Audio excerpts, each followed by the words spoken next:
Kochi metro ഉദ്ഘാടന വേദിയുടെ നിർമ്മാണം കലൂർ സ്റ്റേഡിയത്തിന് മുൻപിൽ പുരോഗമിക്കുകയാണെങ്കിലും വെള്ളക്കെട്ട് ഭീഷണി ഉയർത്തുകയാണ്.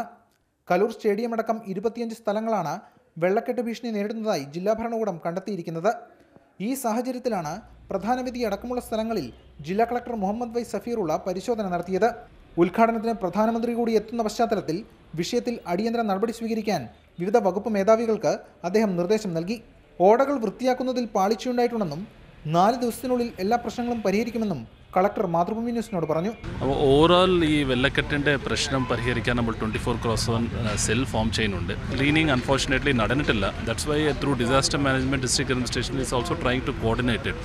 മെട്രോ നിർമ്മാണവുമായി ബന്ധപ്പെട്ട കെട്ടിടാവശിഷ്ടങ്ങളും മറ്റും ഓടകളിൽ കെട്ടിക്കിടക്കുന്നത് ബുദ്ധിമുട്ട് തീർക്കുന്നുണ്ട്. മണ്ണും വെള്ളവും ചെളിയും നിറഞ്ഞ ചതുപ്പായി കിടക്കുകയാണ് ഉദ്ഘാടന വേദി. എല്ലാം നേരെയാക്കാനുള്ള ശ്രമങ്ങൾ നടക്കുന്നുണ്ടെങ്കിലും തുടർച്ചയായ മഴയും ഡ്രെയിനേജ് സംവിധാനം കാര്യക്ഷമമല്ലാത്തതും പ്രതിസന്ധി തീർക്കുന്നു.